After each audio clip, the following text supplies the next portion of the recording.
días a todas, a todos, compañeros, compañeras que están acá presentes y que están allí en esa pantalla con toda seguridad viendo. Lo primero que quiero decir es que creo que no escogieron a la persona adecuada para este conversatorio, porque es indudable que el sesgo afectivo que puede estar presente en mi conversación va a ser innegable, va a ser indiscutible. Y lo otro es que para mí este día y el 8 de diciembre fueron 2 días como muy aciagos, muy duros, que teníamos por ahí una introducción que menos mal que no la pusieron o no la van a poner porque, dale todo el volumen que puedas ahí. Tierra linda, tierra de copla y de amor, con tus playas de pescar, cuando miro tus bellezas, tu arena y tu palpitar entre blancas y morenas, con tus rayones de estrellas todas las penas se van. Cuando miro tus bellezas, que quizás muchos asumen que no venía del alma de Chávez. Era una de las canciones que quizás más definía su personalidad. Con la luna y el corrillo, en sus noches va pensando.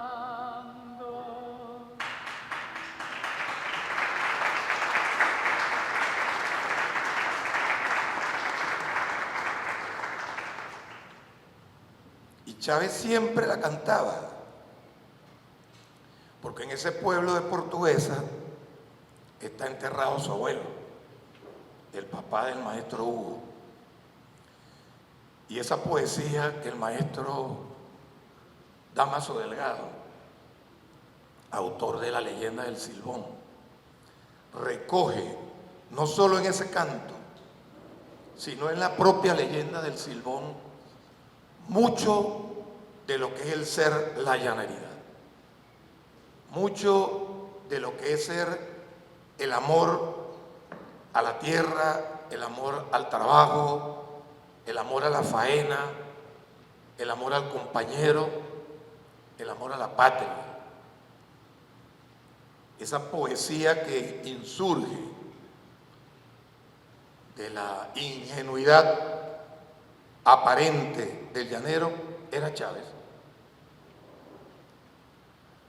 Ese era Chávez en todas sus expresiones. E hizo de la llaneridad, más allá de lo que intentaron hacer los militantes y los líderes de Acción Democrática en su época cuando llegaron al poder, de traer al llano y a las rancheras para Caracas, para que fueran como el elemento cultural definitorio de nuestra identidad. Chávez no se trajo el canto del llano, no se trajo el baile del llano. Chávez se trajo el alma del llano, el espíritu del llano, la zamarrería del llano, la solidaridad del llano, el trabajo duro del llano. Ese trabajo que muchas veces no somos capaces de ver porque nos parece distante, nos parece periférico, incluso lo hemos tildado de chusma, ese campesino chusma, porque está en la periferia, donde no llegan los servicios públicos, donde no llegan las políticas públicas. Chávez se lo trajo para acá y no lo negó nunca. Al contrario, contrario, era su gran fortaleza. Y si ustedes me preguntasen qué define ese liderazgo de Hugo Chávez, yo me atrevería en una osadía de pensamiento a decir que la autenticidad,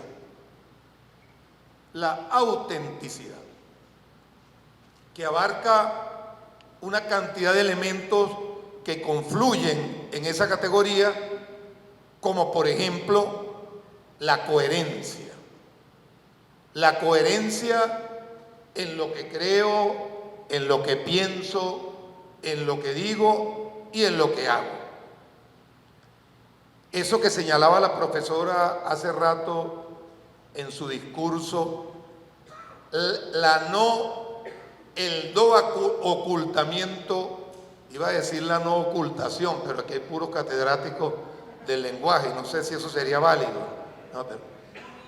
Pero el no ocultamiento de esa aparente derrota, cómo le da un giro por su autenticidad, por su coherencia, por su convicción, que es la segunda virtud que yo me atrevería a colocar allí en ese liderazgo mágico que insurgió en un momento histórico muy particular de nuestra existencia.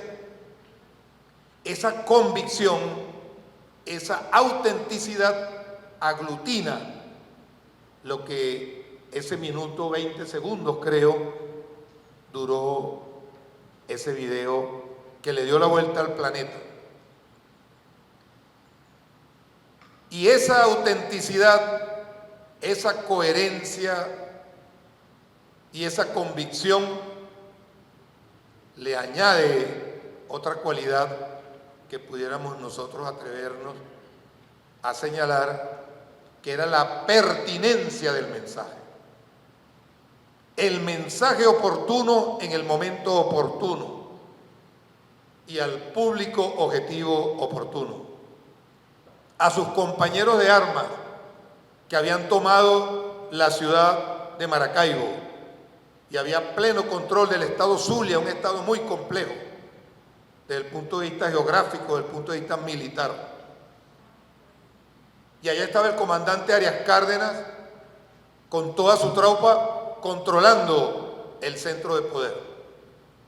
Y algunos compañeros en Maracay y Valencia en igual condición, unos más que otros. Sin embargo, el objetivo central, que era la captura del entonces presidente de la fecha, no se alcanzó por las múltiples delaciones y distintos factores que allí estuvieron presentes. Pero este día tan complejo para hablar de Chávez o hablar de comunicación, cuesta construir un elemento discursivo que divorcie una cualidad de la otra. Y sin chauvinismo alguno, sin intentos por lo menos de subjetividad, dificulto que haya nacido un líder en el siglo XX en este continente con el poder, la fuerza y la convicción de sus acciones políticas como Hugo Chávez. Entonces Hugo Chávez hay que estudiarlo a profundidad en esos dos ámbitos. Y muchos de ustedes dirán, ajá, y Fidel, ¿qué papel juega Fidel? No hay dudas que Fidel Castro, hermano y guía de la mayoría de todos nosotros, que de niños militamos en la izquierda o estuvimos comprometidos en algunos movimientos de izquierda, fue un guía y le tocó vivir un momento histórico muy complejo, muy complejo. Y Fidel cumplió una extraordinaria etapa, hizo un extraordinario trabajo y tuvo una gran visión política también. De él aprendimos mucho, de sus aciertos y de sus errores. Y con él, de otros líderes de izquierda que en el mundo venían avanzando cuando se generaron los procesos de descolonización en África, en parte del Medio Oriente, como consecuencia de los resultados de la posguerra, de la Segunda Guerra Mundial y de los eventos de Guerra Fría que se dieron en los años 60, 70, y comenzaron a insurgir liderazgos como el de Gaddafi y de otros líderes del sur, del África, Patricio Lumumba, entre otros, Ernesto Guevara, que no solo estuvo aquí, sino que fue a África también a combatir. Y de esa generación de los años 60 y 70, de esas raíces que entona Dámaso Delgado y que eran fuente de inspiración del compañero Chávez, viene esa generación. Viene esa generación. Y Chávez entonces se convierte en una especie de poeta, de cultor, de estratega, de visionario, fundido en un solo ser, auténtico, que no creía en las cosas. Chávez no creía en lo que iba a hacer. Chávez estaba convencido de lo que iba a hacer. Y es una diferencia muy grande. Yo siempre pongo un ejemplo que es antipático para quienes son creyentes de sus respectivos símbolos religiosos y para los que son agnósticos también y para los que son ateos, que dicen ser ateos. Y siempre digo que el que cree es porque no está convencido de lo que cree. Si yo creo en Dios es porque no estoy convencido de que Dios existe. Si yo creo en la revolución es porque no estoy convencido de que esta revolución es el camino correcto que hemos escogido, y como lo hemos escogido convencido de ello, bueno, haremos lo que sea necesario hacer para que la misma siga el curso que se dibujó en un momento determinado y que va transitando momentos históricos muy difíciles también. Entonces Chávez era un convencido de lo que hacía. Y tenía una magia para transmitir esa convicción que transpiraba y te aniquilaba. Como en una oportunidad que estábamos en un encuentro con el presidente Kirchner allá en el antiguo Hotel Hilton de Margarita, y un grupo nos habíamos desplazado días antes para hacer las coordinaciones con los equipos técnicos y avanzar en el acuerdo bilateral con Argentina. Y había una señora que tenía una tienda espectacular allí de venta de artesanías que venían de África. Tenía unos huevos de avestruz, unas esculturas espectaculares de madera, unos tejidos increíbles. Y yo me metí de salido en esa tiendita ahí a buscar, no un huevito de avestruz, yo estaba buscando un huevito de codorniz porque el de avestruz era incansable, era muy caro. Y la señora empieza a murmurar, empieza a expeler su odio contra Chávez. Y bueno, cuando termina la actividad con Kirchner, teníamos que atravesar ese pasillo, y antes de llegar al pasillo, que estaría más o menos la tienda donde está aquel aviso que dice medios comunitarios y alternativos, la señora se paró en la puerta y yo me pongo del lado de acá, de donde estaba la señora, y Chávez iba en el medio y aquí iba uno de los de seguridad que andaba con él. Y yo le digo, mira, esa es la señora que está hablando peste y dijo que te iba a escupir la cara. cuando pasara por allí. ¿En serio? Bueno, Chávez, que tenía el paso acelerado y las piernas largas, ¿sabes?, aceleró el paso, me quitó el puesto que yo tenía de ese lado, agarró y se le acercó a la señora y le puso la mano en el hombro. Señora, mire, esa jirafa que está ahí tan bonita, ¿de dónde la trajo? Y ese huevo de gallina que está ahí, no, eso no es de gallina, es de avestruz. Bueno, la señora se tiró en el piso ahí desmayada, empezó a sudar y tal. ¿Y dónde trajo eso? Díganme, para ver cómo lo podemos. Bueno, es que eso lo traemos de África, y de África va para tal lado, de tal lado viene para acá, y de tal, acá lo tienen para esta tienda. Y eso no le cobran muchos impuestos y tal. En esa época yo estaba encargado del Ministerio de Producción y Comercio, recuerdo. Entonces me jaló por una mano. Mira, Wilma, venga acá, chico. Mira lo que tiene esta señora aquí tan bonito. Apóyala ahí para que no le cobren tantos impuestos y le pueda vender esto a la gente que viene por acá de turismo. Bueno, la señora terminó regalándole el huevo de avestruz.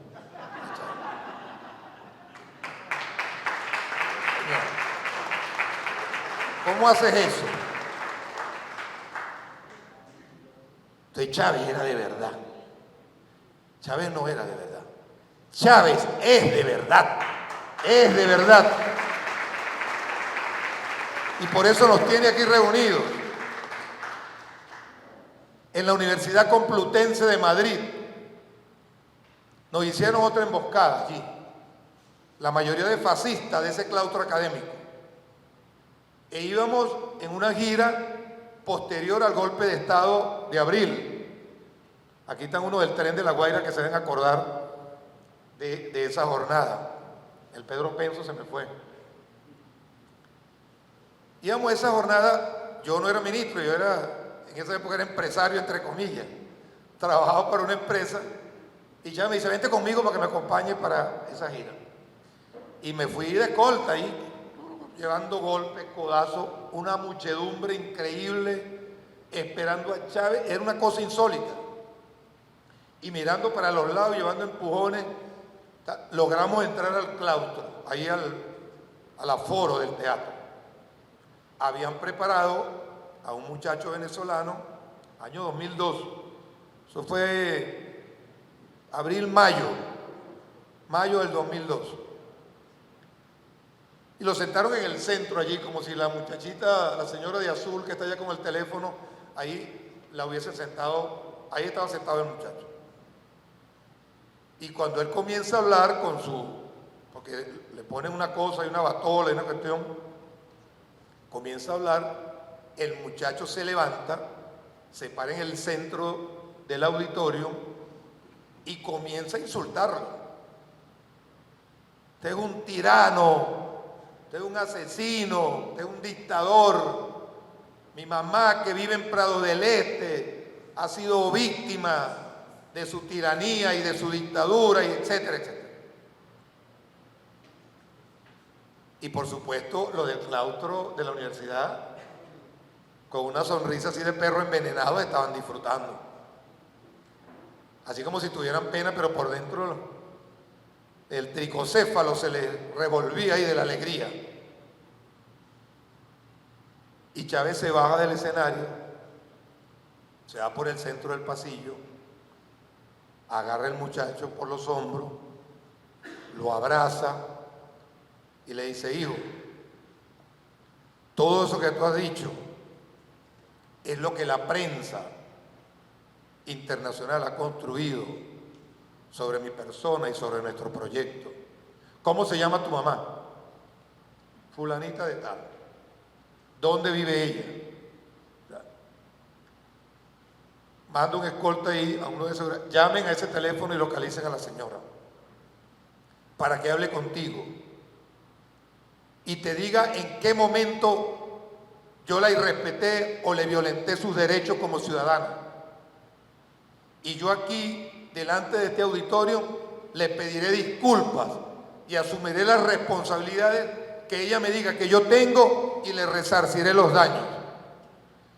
El muchachito abrazó a Chávez y se fue con Chávez para el teatro y se paró todo el mundo a aplaudir y todos los fascistas que estaban allí sentados tuvieron que agarrar la lengua e introducírsela por el sitio donde menos les pega sol.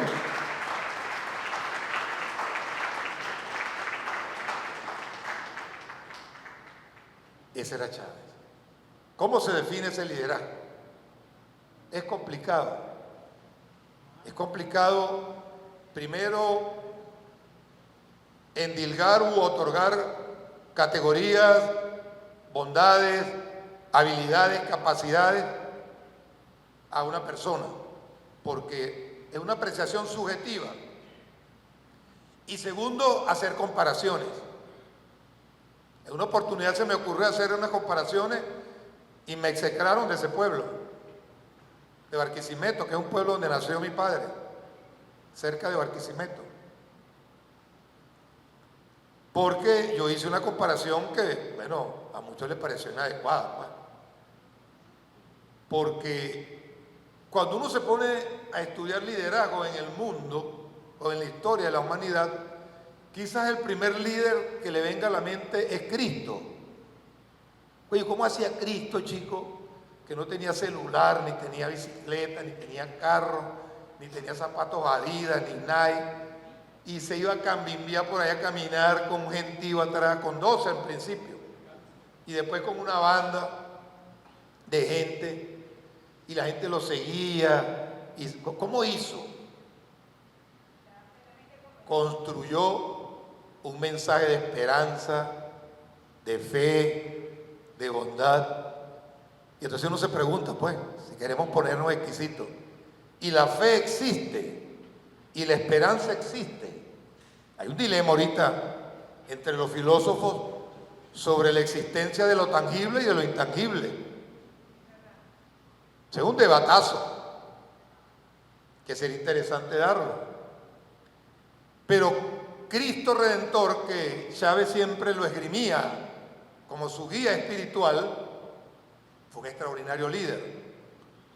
Y hay distintas lecturas de Cristo, distintas lecturas, desde la iglesia católica cristiana, la iglesia ortodoxa, la iglesia evangélica. Hay distintas versiones. Hay un libro incluso que escribió el padre del otrora director de este edificio, La piedra que era Cristo. Es una oficina que ahora ocupa la vicerrectora, creo, la doctora Tania. Una lectura bien interesante sobre el liderazgo de Cristo. Y otra lectura que quizás muchos no conocen, sobre Cristo también, pero no era sobre Cristo de manera directa, sino de un pana de Cristo, de Judas el Iscariote. Y esa obra la escribió el doctor, profesor y poeta Juan Bosch, de República Dominicana. Hombre progresista, de visión profunda, intelectual, donde él, con los propios textos bíblicos, empieza a desmontar todo el constructo que contra Judas Iscariot se hizo y cómo lo condenó la historia por sus acciones, entre comillas, que había hecho. Juan Bosch allí demuestra que la cosa como que no era tan así y apela al liderazgo de Cristo,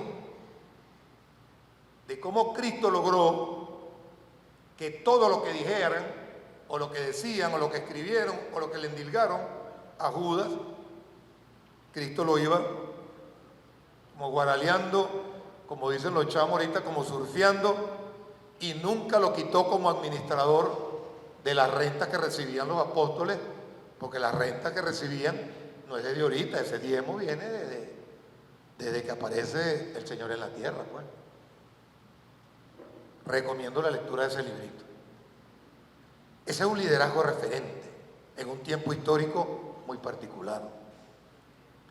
Otro liderazgo fundamental para nosotros, Bolívar.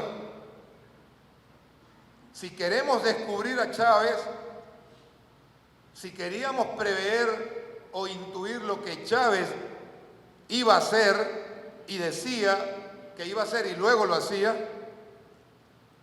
hay que estudiar a fondo, leer a fondo el discurso de Angostura,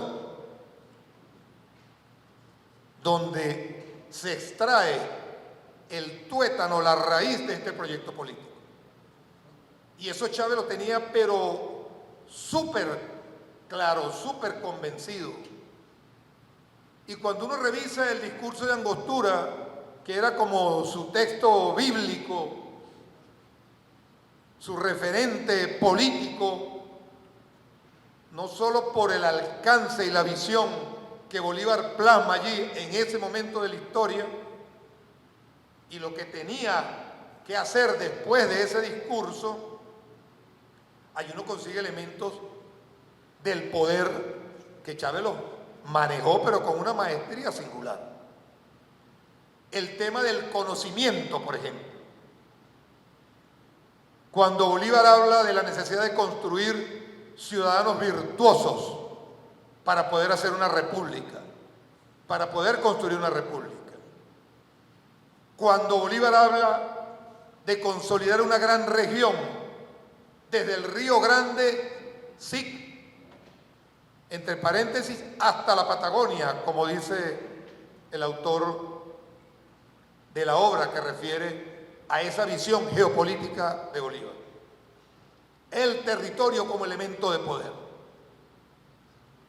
Habría que ahorita ponerse a pensar qué sería de nuestro continente si desde lo que llaman algunos el Río Bravo o Río Grande hasta el último glaciar que está por allá en el sur más lejano de Chile y de Argentina, fuese un continente sólido y unido. Habría que ver qué sería de nosotros, con la multiculturalidad, con la extraordinaria riqueza de biodiversidad y de recursos naturales que en esa región del mundo existen, y que es ahora una región del mundo no solo de grandes recursos, sino una región de paz. De paz. Por eso Chávez se propone ir más allá de los países andinos y pulveriza la estructura supranacional más antigua que existía en el momento en la cual fue presidente, como lo fue la Comunidad Andina de Naciones, y se sale, a pesar de haber sido miembro fundador Venezuela de esta unión de repúblicas bolivarianas, y va a la procura de esa Mesoamérica, de esa patria grande que definieron Bolívar y Martí desde el Río Grande a la Patagonia. Y comienza con el ALBA, a negociar nada más y nada menos con el maestro de maestros en negociación política, que no era cualquier pelusa. Negociar con Fidel allí, y Fidel, que no era un viejo zorro, sino un zorro viejo, y tenía lo que llaman algunos burdel que juega garrote, lo primero que hizo fue que le mandó 14 propuestas. Chávez, aquí está cómo vamos a arrancar, 14 propuestas, en esta área, en esta área, en esta área, en esta área, en esta área, en esta área, en esta área. Cuando Chávez nos entrega la tarea de construir una propuesta que complemente la propuesta de Fidel, empezamos a vernos para los lados de eso. Oye, presidente, será llevar sardinas y mangos para allá, porque no tenemos petróleo, que es lo que tenemos, petróleo y gas, no sé, energía. Construye una vaina que tenga más que lo que Fidel dice. Entonces imagínense ustedes ese guantú entre esos dos monstruos, construyendo una opción para un nuevo mundo. Y se construyó el ALBA, arrancó el ALBA, con mucha timidez, pero con mucha fuerza, con mucha fuerza. Luego se sumó Nicaragua, se sumó Bolivia, se sumaron otros países. Y hubo líderes de izquierda, o que se decían de izquierda, les daba pena decirse de izquierda, y se colocaron el título de progresistas, que les dio culillo meterse en el agua. Entonces iban era de asomados. No, es que nosotros, tal. No tuvieron lo que te conté para meterse de lleno. Y no se dieron cuenta que llegaron a la presidencia de su país porque el liderazgo disruptivo de Chávez había logrado enfrentarse de manera política, electoral, con la misma herramienta del enemigo, a conquistar el poder, como lo hizo Allende en su momento. Y como definió luego el proyecto político, y llamó a constituyente, algo insólito, que todo el mundo dice, no, es que Chávez le dio poder al pueblo. No, Chávez no le dio poder al pueblo. Chávez lo que hizo fue reconocerle el poder al pueblo, porque el pueblo es el tenedor originario del poder. Y eso es lo que ha sostenido esta revolución. ¿Qué hizo? No solo se lo reconoció, sino que le abrió los caminos para que procurasen la mayor participación posible. Eso no era capaz de hacerlo ningún líder político en el mundo, porque le temen a ese poder originario. Ninguna sociedad, ningún Estado del planeta Tierra es capaz de hacer eso. Solamente las comunidades primitivas que todavía persisten y tienen gobiernos colectivos en unas minorías, bueno, muy pequeñas, pues. Eso lo hizo Chávez. Y quienes apostaron a constituyente en sus países fueron los que sobrevivieron. Los otros, los timoratos, ustedes saben dónde están. Hasta en posiciones bochornosas estuvieron presentes. Porque nos tenían envidia, digo yo. Nos tenían envidia. Y algunos hasta nos odiaban. Otros lo hicieron por intereses económicos, por no pagarnos una deuda que tienen. Y porque todos creían, como la mayoría de la izquierda del mundo, no es solo la de aquí, que tiene sus taras dogmáticas todavía bien sembradas, y tienen sus razones para tenerlas, pues. Odiaban a los militares. Todavía hay quienes los odian, porque asumen que nosotros como militares somos binarios. Lo que no se mueve lo pintamos de blanco y lo que se mueve lo saludamos. Somos 0 y 1, no pensamos, pues. Somos tarados. Y eso, en el caso de los países suramericanos, era mucho más grave. Es mucho más grave todavía. Porque las Fuerzas Armadas de Sudamérica son Fuerzas Armadas de castas. De castas. Y no permitían. En una oportunidad fuimos a una conferencia después del golpe de abril a la Universidad de Río y no permitían que yo entrase porque era milico. Y después fuimos a una conferencia en la Universidad de Santa Catalina, por ahí en el sur de Brasil, y tampoco permitían la entrada porque éramos militares. Y eran puros estudiantes todos de marxismo, de leninismo, de rosalumberguismo, de troquismo, de todos los ismos que pudieron haberse inventado en la izquierda para fracturarse. No dejaban entrar. Nosotros no queremos copiar modelos aquí de nadie. Nosotros no estamos copiando modelos, no estamos diciendo que copiemos modelos de nadie. Lo que estamos tratando nosotros es de caracterizar el modelo que nuestro país está intentando construir desde sus raíces históricas y culturales. Entonces me atreví a leerle las 3 primeras líneas del preámbulo de la Constitución. En el nombre de Dios Todopoderoso, invocó el poeta Gustavo Pereira el inicio de la Constitución, invocando los espíritus ancestrales de nuestros aborígenes y las glorias heroicas de nuestros libertadores. Sincretismo puro, dijera Briceño Guerrero. atrapando esa identidad tan particular nuestra, estamos construyendo un proyecto. No estamos copiando el modelo de Cuba, ni el de China, ni el de Rusia, ni el de Vietnam, ni el de Belarus. No, estamos construyendo un modelo nuestro, muy robinsoniano, muy extraño, muy raro, que a veces muchos no entienden o no entendemos. Yo me incluyo entre los que a veces no entendemos cosas que pasan, pero es parte de esa dinámica, pues, de esa dinámica. Entonces, ¿cómo Chávez hacía, para previsualizar esa situación, esas condiciones?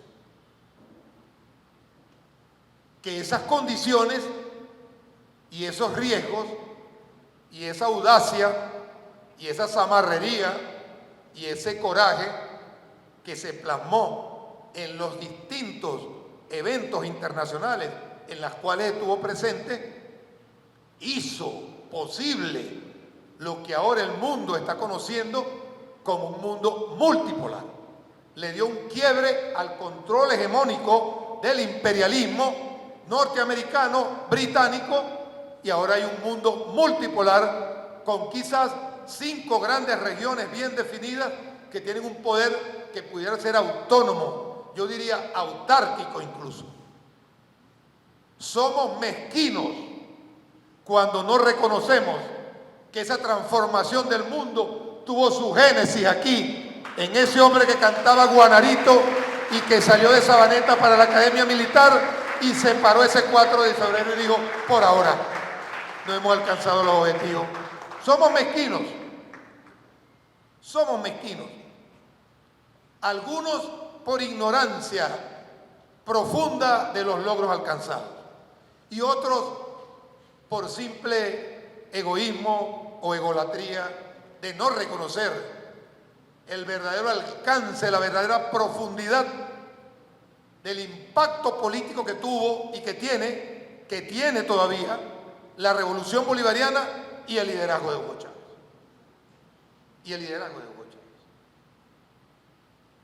Es egoísta y mezquino no reconocerlo. Quienes tuvimos la dicha de participar con él en eventos muy cruciales, como por ejemplo la lucha por el rescate del precio del petróleo. Esa caminata que Chávez, pleno Zaperoco, en el Medio Oriente, se atrevió a visitar a uno de los líderes asediados por el imperialismo en ese momento y retó todo ese poder imperial y en burra, en camello, en dromedario, a pie, pasó para allá, se saludaron y le dijo, Saddam, tenemos que poner los precios del petróleo a este precio. Y después que habló con todos ellos, se ve para Rusia. Estaba el camarada Putin, recién designado presidente de la República Federativa de Rusia, y nos reunimos ahí en el Kremlin. Y bueno, hubo una actividad cultural y todo bien chévere. La reunión duró creo que 3 minutos. 3 minutos. Putin le dice, Chávez, ¿qué es lo que traes por ahí en la mano? Pues? Bueno, Putin, mira que estamos trabajando en la OPEC para ver si rescatamos los precios del petróleo y creemos que un precio justo son $50 el barril. Pues. Y le dice, no estoy de acuerdo. ¿Pero por qué? $55. Aprobado, listo. Se acabó la reunión, vamos a cenar. Y se subió el precio base en $55. Y en ese instante recuerdo, Moscú, la capital de Rusia, era, bueno, pues un museo andante de indigentes, de prostitutas, de alcohólicos, una ciudad sucia, era pleno invierno, recuerdo, horrible. Teherán, una ciudad de más de 90 millones de habitantes, una ciudad muy austera. La propia China, 7% de pobreza tenía China en ese entonces. Y todos esos países del Medio Oriente se convirtieron en unas potencias energéticas, políticas, turísticas, incluso gracias a esa política que nació de los suelos, esto que estamos pisando acá, que nació de ese canto, que nació de Sabaneta y que nació de esta revolución. Es injusto no reconocer eso. Y más injusto es no haber escrito sobre eso. No hay una épica que describa esos logros de aportes de la revolución bolivariana a la humanidad. Primer aporte que hace la revolución bolivariana a la humanidad. Yo me iba a traer un libro y me equivoqué, me traje otro. Por eso tuve que arrancar por donde no era. Y terminaré con este libro, pues. No me queda más. Primer aporte, la Constitución. No la Constitución como un instrumento fundacional de un Estado-nación, sino la forma, la metodología, cómo se construyó esa Constitución. Y luego su contenido, que es lo más importante. El contenido. Ese contenido que todavía la gente no entiende. El mismo Lula le decía siempre a Hugo, el problema que tiene Venezuela es que tiene exceso de democracia. ¿No? Es que yo creo, sin ánimo de ser chauvinista, repito nuevamente, o si ser un ultroso nacionalista, ¿no? Es que yo no creo que haya país más democrático en el planeta Tierra que Venezuela. No hay. No hay. No hay. Y esa Constitución es tan poderosa, que la primera prueba de fuego que le pusieron fue el golpe de abril del 2012. Prueba de fuego. Constitución y las tres Marías, que no son la Niña, la Pinta y la Santa María, no. Ley de tierra, ley de pesca, ley de hidrocarburos. Golpe de Estado, muertes, asesinatos, que no debemos olvidar. Seguramente la mayoría de ustedes eran unos bebecitos. ¿Y cómo respondió nuestro pueblo? Con hambre y sin empleo, con Chávez me resteo. Una vaina loca de perinola. No era que le estaban dando casa, ni carro, ni un bono, porque no. Con Chávez y sin empleo, ¿cómo es la vaina? Con hambre y sin empleo, con Chávez me resteo. ¿Y qué llevaban en la mano?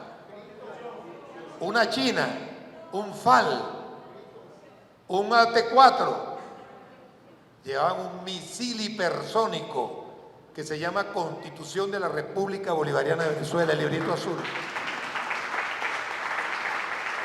Y no hubo un herido, no hubo un muerto, no hubo nadie. Y los cobardes que intentaron usurpar ese poder se dieron cuenta que nuestro pueblo, si es un pueblo inteligente, si es un pueblo con conciencia política, que es capaz de resolver sus problemas en lo político, en paz. Y no olvidemos tampoco que esa Constitución se parió un 15 de diciembre en pleno deslave de acá de La Guaira y parte de Caracas, que nos dejó una cantidad de amigos y familiares fallecidos, y en plena tragedia ese pueblo estaba atendiendo esa tragedia, consolidando esa Constitución y luego el 20 de enero del año 2000 sellándola allá en Angostura, como en efecto se hizo. Primero y segundo aporte de la revolución bolivariana liderada por Chávez a la humanidad. ¿Cómo se hace una Constitución verdaderamente democrática? Y dos, ¿cómo se resuelven los problemas políticos de alta complejidad en lo político, con la Constitución, con el debate? Luego vino, a raíz de las negociaciones con Cuba, las misiones. y las grandes misiones. Y por una de esas misiones fue que me excomulgaron a mí en una ciudad donde fui a dar una conferencia sobre un santo, pues. Y yo le decía, cónchale, ¿verdad que interesante? Que yo no sé si esto lo estará viendo algún párroco ahí. No puedo constatar. Tengo que ser cuidadoso de lo que voy a decir. Y decía, cónchale, Cristo hizo caminar a Lázaro. Y como dijeran allá en el llano, dijo, Lázaro anda y Lázaro andó. Y el compañero de al lado le dice, no se dice andó, compañero, se dice anduvo. Bueno, anduvo, pues, está bien. Y bueno, y después vi un pato por allá y le metieron un tiro y el pato se vino así picado, pero estaba herido y el pato cayó en una lagunita y el pato naduvo. Coño, naduvo no, compadre, nadó. No es lo mismo nadó que andó. Y Cristo hizo ver un cieguito también que estaba por allá en un pueblito. Coño, ¿y cuántos ciegos hicieron ver Chávez y Fidel con la operación Milagro? Más de 1.200.000 conté yo una vez. ¿En cuántas regiones, no solo de Venezuela, del continente? ¿Cuántos panes multiplicamos? ¿Y cuánto estamos multiplicando ahorita? Ustedes te dirán, coño, Wilmer se metió hasta de huista, pues. Ayer, el santo Chávez. No es una cuestión de santo, es una cuestión de hechos concretos ahí. Verificables, científica, teórica y metodológicamente. Cuantificable en resultados, cuantificable en procesos, en métodos, cuantificable en inversión logística. Seres humanos que en su vida se habían montado en un autobús para salir de la Caripucha, de allá del poblado 3 de Santa Rosalía en Turén. Llegaron a Caracas y se montaron en un avión y se hacían sus necesidades en el asiento del avión porque no eran capaces de comprender que el avión tenía un baño. Y entre el susto y el desconocimiento, bueno, se hacían pipí o se hacían número 2, pues como dicen ahí los marinos. Se hacían número 1 y número 2. Y algunos hacían 1.5 también. Era medio, pero no llegaban a 2. Y luego se despertaban en un quirófano y veían una enfermera allí con todas las cosas tapadas y unos médicos con unos gorros cuando los llevábamos a La Habana. Y cuando se montaban en los aviones, veían aquellas aeromosas, porque algunos nunca habían visto, otros ya habían visto y habían perdido la visión. Y bueno, se prefiguraban unos estereotipos de belleza que le hacían unas cartas hermosas a las aeromosas y a los pilotos. Y le rezaban a Chávez, le rezan a Chávez, le prenden velas a Chávez, lo alumbran en un cuadrito ahí. Entonces yo le decía a los compañeros brasileños, esos marxistas, leninistas, troquistas, maoístas y estalinistas, que pedían al inicio del gobierno de Lula la posibilidad de que fuese una monarquía la que rigiera a Brasil. Eso lo dijeron en la Universidad de Santa Catalina, estudiantes de posgrado y doctorados de izquierda, en una clase como esta. Nosotros le decíamos, oye, mira, nosotros, si la gente cree en el negro primero, que de pinga que cree en el negro primero, que cree en María Leonza, chévere. Que creen en Cristo, en Dios, perfecto, ¿cuál es el problema? Es su cosmovisión.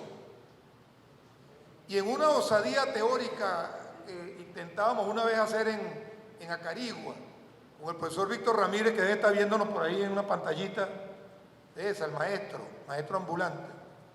Yo le decía a Víctor, ¿cómo definiríamos nosotros el chavismo como una forma de acción política o como un pensamiento político? ¿Cómo lo definiría? Y el profesor Víctor, que es historiador, es pedagogo en historia, él me decía, mire, comandante, lo primero es que el chavismo, si quisiéramos caracterizarlo como una forma de pensamiento político, tiene un carácter historicista innegable. Porque las raíces que le dan soporte teórico, filosófico, político, vienen de Bolívar, vienen de Simón Rodríguez, vienen de Zamora, y de cada uno de ellos Chávez extrae los sustantivos de su planteamiento, los sustantivos de su accionar en lo político y lo funde en una forma de acción. Es decir, es un proyecto político que tiene raíces, tangibles también, verificables también, y además no son importadas de ninguna parte, son nuestras. Ah, que después le pusieron socialismo bolivariano. Ahí sí es verdad que la cuestión es complicada. Algunos dicen, el profesor Carlos Escarrano decía que Bolívar en algún momento leyó los utópicos del socialismo. Lamentablemente Carlos no está con nosotros para preguntarle. Algunos estudiosos del pensamiento de Bolívar quizás puedan hurgar allí, pero lo que sí es innegable que la cultura teórica, filosófica y política que tenía Bolívar era fuera de lugar para su época. Era un hombre culto y quizás por eso plasma en Angostura la necesidad de que haya un pueblo culto, virtuoso para construir república. La experiencia de Simón Rodríguez y lo avanzado de su pensamiento puesto de manifiesto en la nueva Bolivia creada ya en el Alto Perú, todavía tiene vigencia ese pensamiento y ese planteamiento formativo. Y las luchas antioligárquicas de Zamora con el pueblo campesino de a pie contra la oligarquía todavía tiene vigencia. Entonces nosotros pudiéramos decir que el chavismo, si quisiéramos construir su teoría política, tiene un carácter historicista que es interesante. Eso es tarea de ustedes, pues, como científicos sociales que son, estudiosos y hombres de palabras digo, de contenido semiótico, ontológico, epistemológico, como ustedes quieran llamarlo, que por lo general los académicos utilizan esos términos tan jodidos para que uno no entienda un carajo, ¿verdad? Pero es eso, pues, científicamente es así, doctora. Ustedes que tienen más de eso que este simple mortal, bueno, ahí tienen para que se entretengan un rato. ¿Qué otro elemento pudiera tener el chavismo como pensamiento? El carácter sincrético. El carácter sincrético de su cosmovisión. Y eso es como complejo explicarlo. Pero Chávez operaba desde esa cosmovisión del otro, como ese otro que es en una relación de convivencia. Y le decía ya, miliciano, ¿cómo percibes tú esta realidad? Y el miliciano desde su óptica le señalaba, bueno, de esta manera se puede hacer así por aquí. Y él, desde su cosmovisión, avalada y respetada por el líder, construía la respuesta. Y por eso ustedes se preguntaban, coño, ¿por qué Chávez iba para Siria y lo cargaban en el carro? Le metían unos tubos de hierro al carro donde Chávez iba y una multitud de gente lo levantaban y lo llevaban como una carroza corriendo. Coño, pero sí, estos son musulmanes. Y Chávez, coño, pero Chávez se sabía el islandés de memoria y se lo sabía en arameo, en turco, en cualquier lengua se lo sabía. Y si no se lo sabía, lo entendía. Y si no lo entendía, lo inventaba, coño, y la pegaba. Y lo adoraban. Una vez en Qatar, un periodista de Al Jazeera le dice, presidente, ¿y por qué usted hace tantas elecciones allá en su país? Bueno, porque nosotros hicimos un texto constitucional que obliga al gobierno a consultarle al pueblo y a elegir a los diputados, a los concejales, a los gobernadores, a los ministros, incluso hacerme poder revocatorio. Me dice, no, mire, usted se lanza candidato aquí y arrasa en cualquier país, porque aquí todos lo adoran. En Qatar, que tienen su expresión del islamismo distinto a la que pueden tenerla en el Líbano, en Jordania, en qué sé yo, en todos lados. Pero Chávez la interpretaba, la intuía, y con esa interpretación que atrapaba, la retornaba desde la cosmovisión de ese otro, o esa otra, o esos otros, y generaba políticas públicas, generaba respuestas. La gente no entendía cómo hizo esto. Y el emir de Qatar le dice, mira Chávez, aquí lo único que se elige son los escoltas que yo tengo ahí, que los escoge el jefe de seguridad. Porque mi papá, le dice, quiso una vez aquí elegir y tal, y lo mandé para Suiza. Y le dije que si venía para acá lo iba a encerrar en un castillo que él tiene ahí, y si no me lo iba a pasar por las armas. Aquí no se elige nada. Aquí es lo que yo digo y lo que dice el jefe de seguridad con los escoltas. Y Chávez le dice, bueno, esa es la forma como ustedes decidieron y definieron su esquema de gobierno. La comprensión del otro como ese otro que es, desde su cosmovisión. Iba a los pueblos aborígenes y atrapaba esa cosmovisión de los pueblos aborígenes y lo desbordaba. Aquí hay hermanos cubanos, ¿verdad? ¿Cuántos hay? Levanten la mano para verlo. No se escondan. No lo van a grabar de la CIA. ¿Ah? Se fueron cuando hablé de Fidel, no puede ser. Chávez cuando iba a Cuba se metía a esos campos y en todas esas casitas de esos campos había una foto de Fidel y una de Chávez. Y la gente le encantaba cuando Chávez iba para allá porque Fidel, bueno, se ponía feliz y salía para la calle porque Fidel, bueno, ya estaba convaleciente, pues. Y lo resguardaban mucho y Chávez se lo llevaba secuestrado. Vamos a pasear y tal, ¿sabes? Y retomó el contacto. Aquí está Haití. Bueno, esa es una deuda que tenemos nosotros con el pueblo de Haití. Una deuda que tenemos esta relación con Haití. Una deuda histórica y política. La vamos a saldar. Así, la vamos a saldar. Ya dimos unos pasos. Y ahora con la nueva visión de Petrocaribe, para que ustedes vean lo digno del pueblo haitiano, Haití ha sido el único país que ha pagado la deuda del petróleo con Venezuela.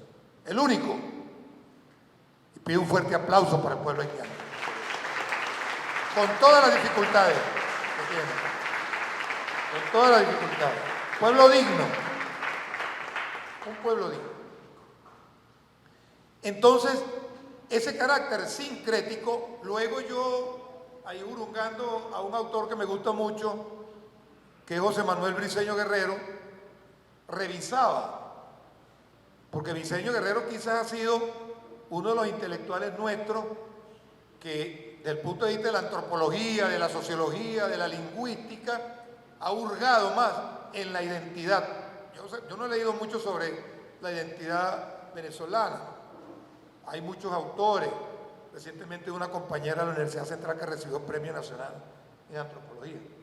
Pero el viejo Briceño Guerrero, apureño de nacimiento, merideño de vida, porque vivió casi toda la vida en Mérida, él decía en una de sus obras que nosotros teníamos una identidad muy particular, que fue el hecho de no asimilar a plenitud lo que él llamó en su obra El laberinto de los tres minotauros, la hispanidad cristiana y la Europa segunda, y lo confrontó con el discurso salvaje de nuestros pueblos aborígenes y los pueblos de África que vinieron a hacer vida con nosotros, acá traído como esclavo por los españoles. Esa fusión África aborígenes, nativos nuestros, confrontó y todavía sigue confrontando a esa Europa segunda y a esa hispanidad cristiana. Todavía la sigue confrontando. Y dice el Briceño Guerrero, no la asimiló, la admite con condicionamiento, pero la rechaza como tiene que ser. Bueno, Chávez pareciera que tomó eso y empezó a darle fuerza a esa identidad propia, que Briceño Guerrero le llama la tilde de primitiva, pues, en su libro América Latina en el Mundo. Es una especie de identidad primitiva que él dice puede ser un mestizaje cultural, pero que me gustaría llamarla sincretismo cultural. Bueno, la revolución bolivariana tiene un poco de eso. El chavismo tiene un poco de eso. Chávez, que atrapó de la llaneridad toda esa enseñanza propia del llanero, esa hostilidad del entorno, esa bravía del campesino, del vaquero, del productor agrícola, ese manejo de las dificultades que en el llano se presentan a menudo y la capacidad resolutiva de manera instantánea, que lo plasma también Dámaso Delgado en una de sus obras. Por eso decía que esa poesía de Dámaso Delgado dejó algo, digo yo, ese porque soy portugueseño y como Guanarito está pegado ahí de Sabaneta y el maestro Hugo se la pasaba de Sabaneta para Guanarito, ahí pues, y seguramente se llevaba a Hugo para allá a ver cosas y hacer cosas allá, a saber. Porque tampoco es que Hugo era una conchita de ajo, ¿no? Hugo era tremendo también, tremendo. Sí, eso lo echaremos en otro cuento que nos estén transmitiendo, pero ese es para otra clase, más en privadito. ¿Ve? Entonces, cuando Dámaso Delgado, en ese diálogo que hace Juan Hilario con el Silbón, con el citadino, que llega a preguntarle si, oye, el Silbón, después que el tipo le echa todo el cuento que el Silbón le salió con un garabato, tal, él llega el citadino y le dice, ¿y usted lo vio? El otro, sin pensarlo, le ripota, de refilón, compa, de refilón. Pero, oye, pero usted me dice que está tirando. Bueno, por papelón dice que pasó. Y por tal lado dice que sucedió tal cosa. Ni negaba ni afirmaba. Dejaba la duda para la procura de la búsqueda de la verdad, que es la búsqueda infinita que siempre estaremos haciendo. Un poco de eso hacía Chávez cuando se paró yo en la ONU y dijo, huele a azufre aquí. Esa frase hay que repetirla 100 millones de veces por todo el mundo. Y después hace referencia al demonio. Eso es muy propio del llanero. La sayona, el silbón, la bola de candela, el demonio, Lucifer, Belcebú. Elementos místicos. El patrullero, el caimán del patrullero. Ese de ahí era un tronco de rolo que estaba atravesado en el río, ese creo que era el Arauca, un caño que llamaban la yuca, creo que era. Un rolo gigante que parecía un caimán. Y bueno, y el llano de noche, que no hay luz, cualquier cosa que te aparezca, tú crees que es un fantasma. Bueno. Y Chávez, que hizo casi toda su vida militar metido en el monte, especialmente en Apure, en el área de Lorza, ¿qué no veía uno allí? ¿Y qué no confunde a uno cuando ve algo? Dijera Ilia Prigogine, y otra ilusión, como dijo una amiga mía, allá en un botiquín anoche, tomándose una cerveza. Y otra ilusión. ¿Cuántas ilusiones no hay en el llano? Que cree que una luciérnaga es un faro de 500, una luleo, es un ovni. ¿Ve? Y Chávez, que era tremendo, siempre cuando estaba en la academia, se ponía una cobija blanca, cuando era cadete segundo año, y se iba corriendo con la cobija blanca para la cocina a sacar de allí de manera clandestina la gelatina, la carne molida y el queso para llevárselo porque uno siempre queda con hambre. Entonces decían, coño, en la escuadrilla tal hay un fantasma que sale a tal hora. El fantasma era el que te conté. Entonces la gente, los cadetes nuevos, que andan todos asustados siempre, lo que hacían era que se encurrucaban detrás de una cortina, una cosa de esas, para no ver fantasmas. Y pasaba liso, allá, con una perola llena de gelatina o de jugo que le daban a uno ahí que parecía liga de freno. Una cola ahí más fea que el carrizo. Creo que era Bidú, que se llamaba Bidú. Era Bidú, que era grande y maluco. ¿Ves? En esa época no existía la bicola, pues. Entonces, esa visión mística está presente en el chavismo. La visión mística, el sincretismo. Y si quisiéramos añadirlo, y yo sé que la profesora Luisa, que nos está viendo también allá en Portuguesa, va a brincar de alegría. Primero también está dando chancletazos allá, me está escribiendo por ahí por el teléfono, que ella es una extraordinaria marxista, convencida, luchadora y guerrera. Lo otro que tiene el chavismo es el carácter científico. Es quizás una de las herramientas o de los elementos más poderosos que tiene el chavismo. El chavismo es un planteamiento político que tiene método científico, tiene método, tiene proceso, tiene procedimiento. ¿Y cuál es el primer método que Chávez esgrime para llevar a cabo el proyecto político?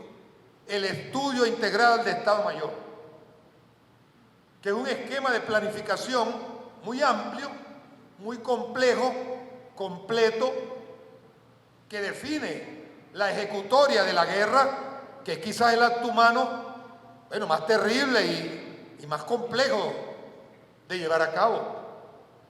La guerra. Y Chávez se hace de asirse del estudio integral de Estado Mayor y lo cruza en esa visión sincrética, no ecléctica como algunos quisieran definirlo. En esa visión sincrética lo funde con el materialismo histórico, con el materialismo dialéctico, con la planificación estratégica situacional, y se trae a Carlos Matus para Venezuela, y con Carlos Matus comparte el esquema de planificación de gobierno, utilizando todas estas herramientas. Usted agarra el plan de la patria. Yo no sé para qué me pusieron esta servilleta aquí, pero esa, yo dije que no iba a llorar.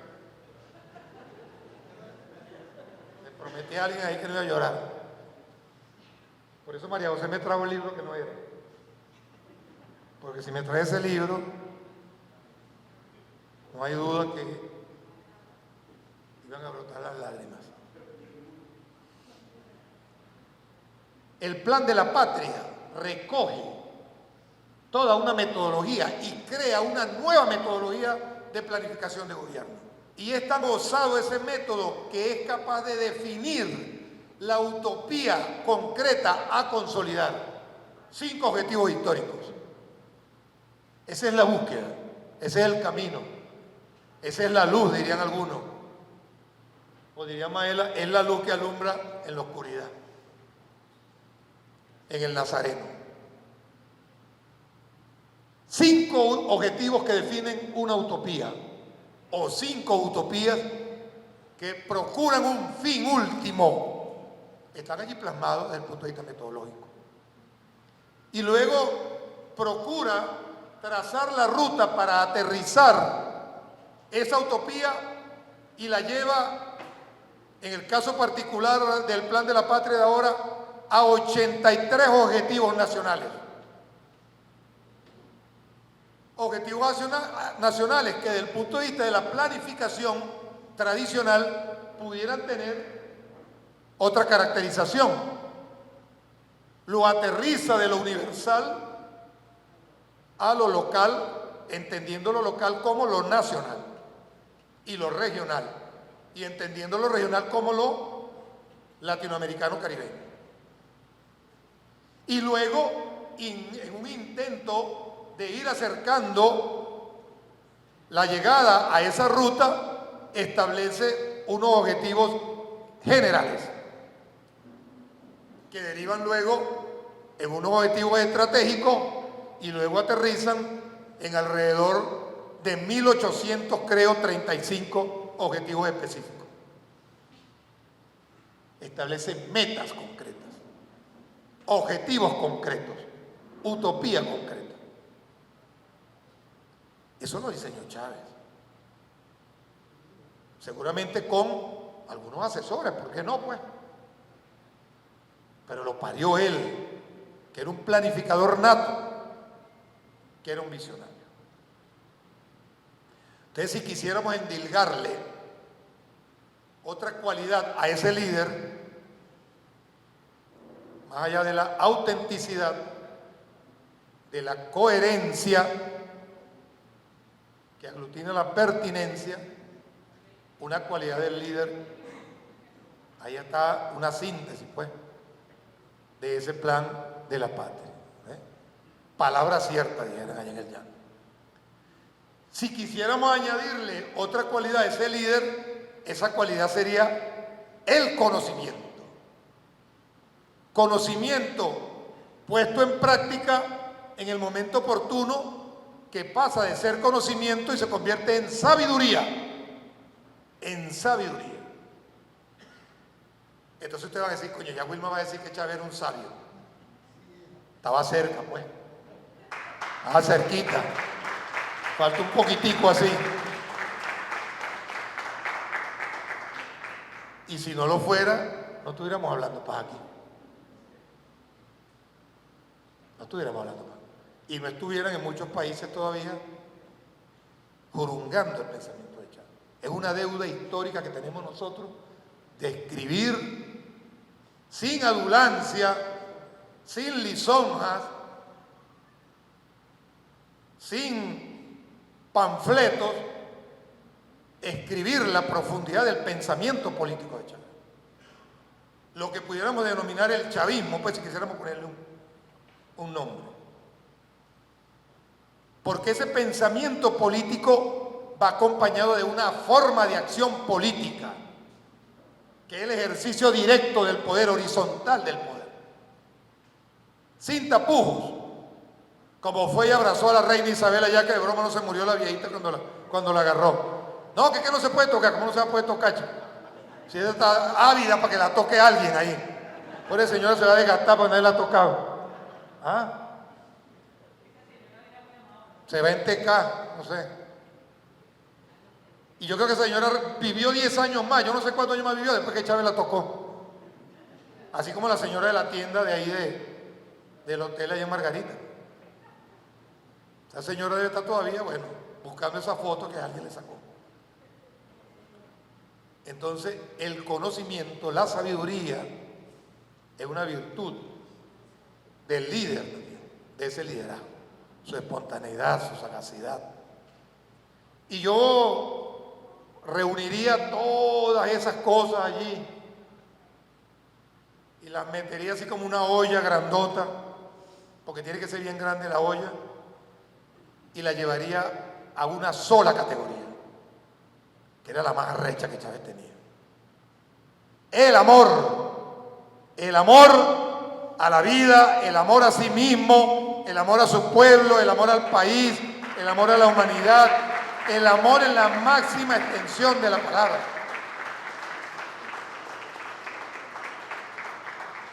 Y yo quería arrancar, era por ahí, pero me iba a dar ganas de llorar.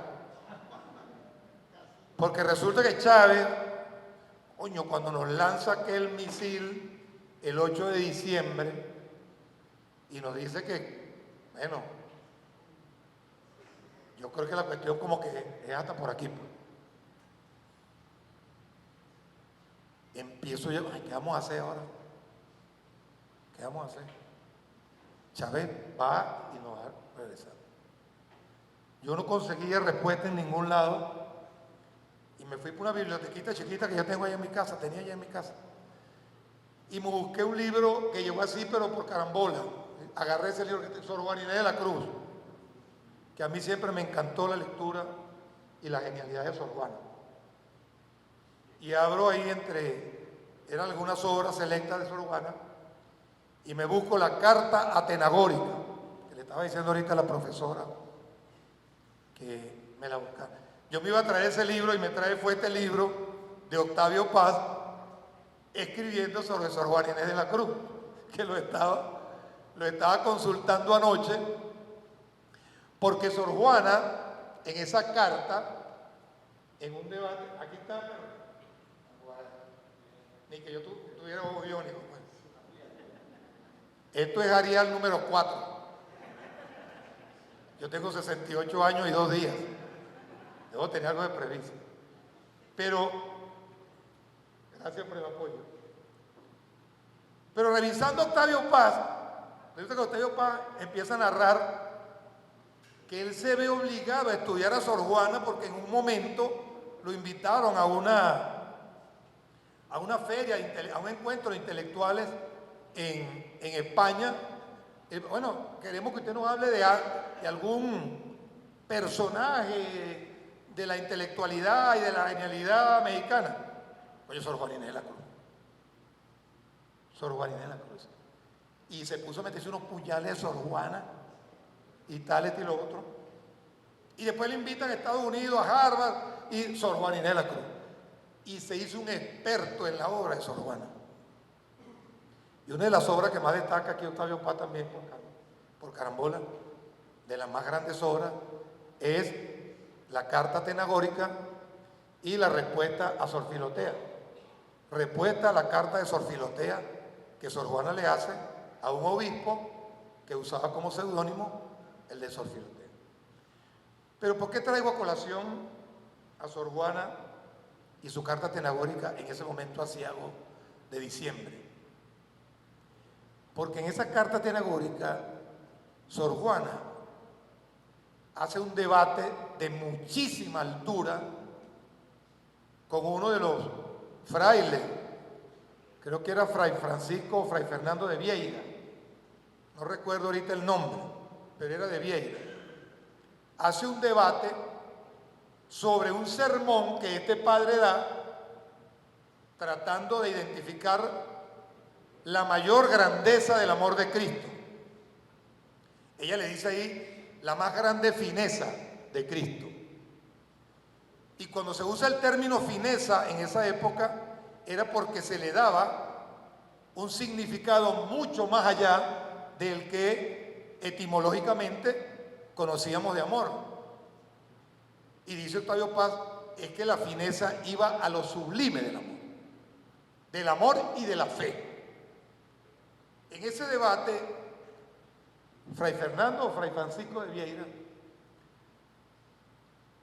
esgrime a 3 grandes teólogos de la iglesia, San Agustino, en primer lugar, Santo Tomás y San Juan Crisóstomo de Constantinopla, que eran 2 teóricos referentes de la teología, pues, y describe la grandeza de Cristo. Y arranca con San Agustino. Y dice el padre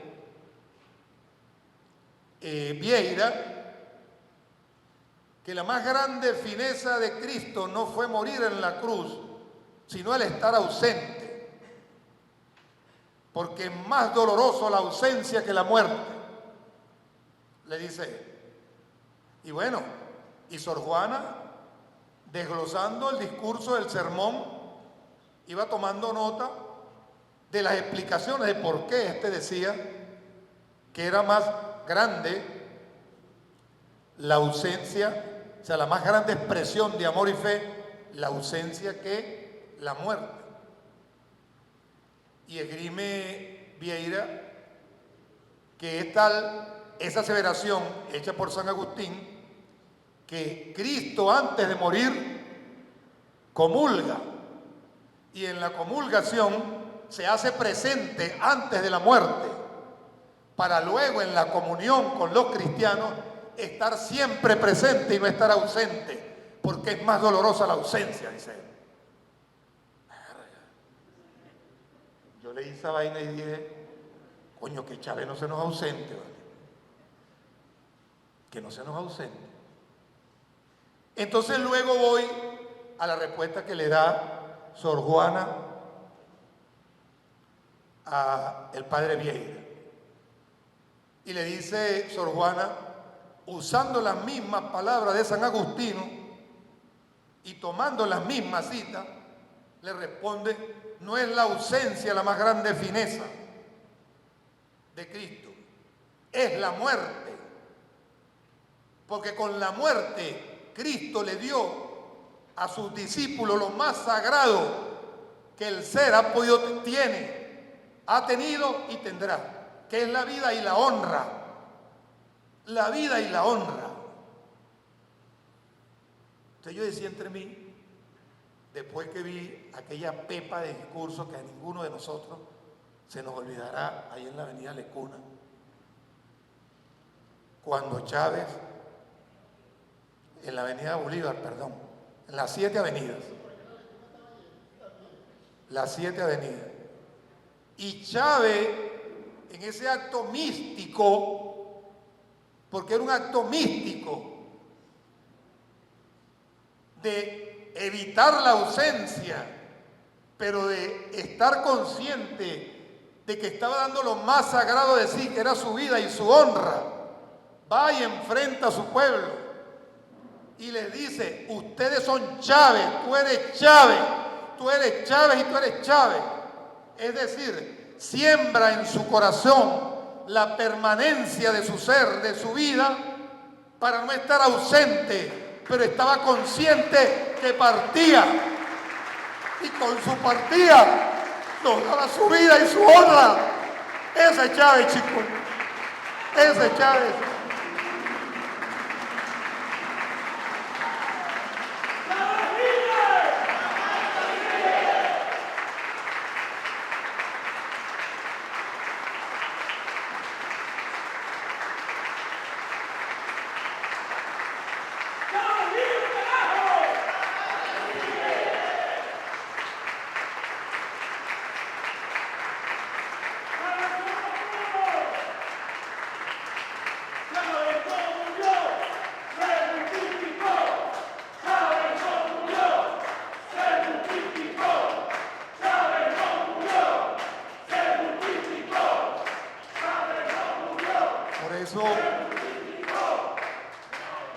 Por eso no quería comenzar por esa cita,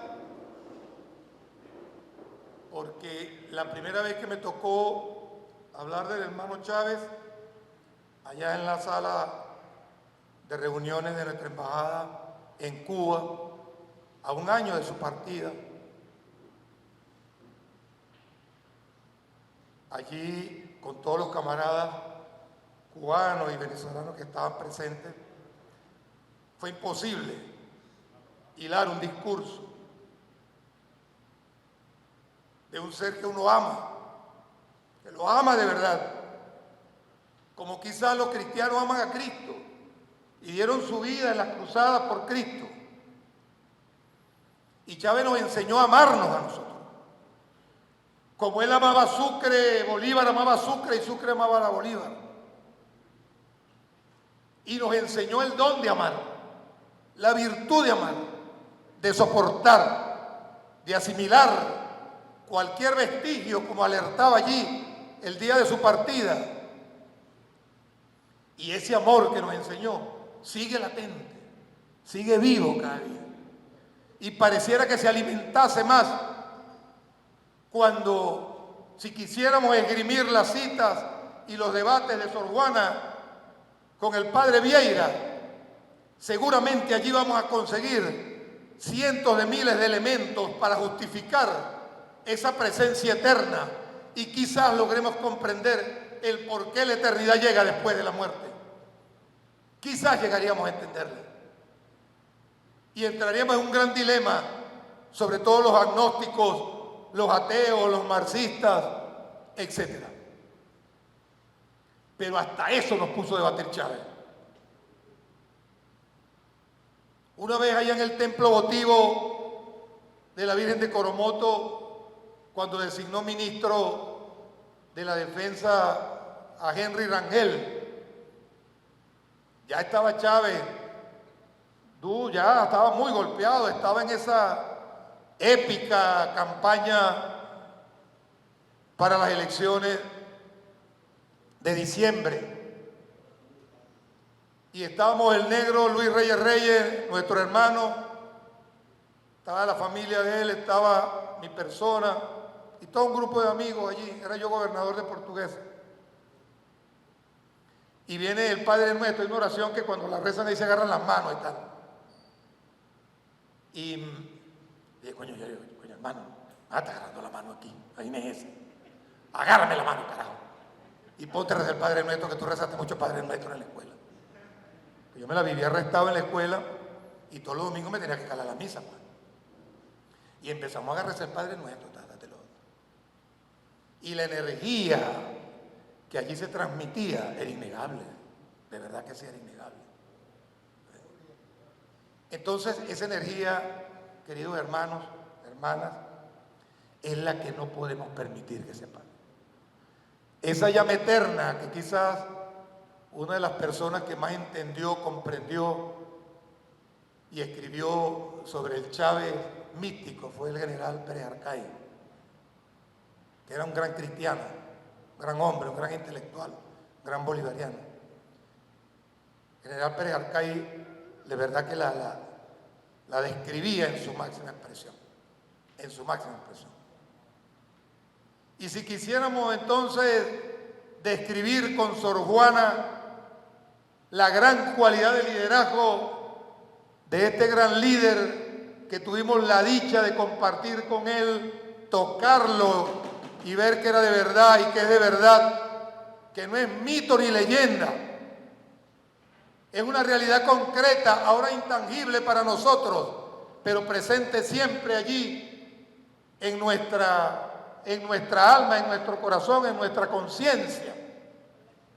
Diríamos que no solo Sor Juana tenía razón en su alegato al padre Fernando, también el padre Fernando de Vieira tenía su razón. Es tan grande la muerte dada por un ideal como grande es la ausencia también. Grande es la ausencia. Y grande es la ausencia cuando esa ausencia permite el renacer permanente. En el caso de los cristianos, con la comunión. Por eso, cuando entregan la Eucaristía, le entregan el cuerpo de Cristo. Y usted lo asume como tal.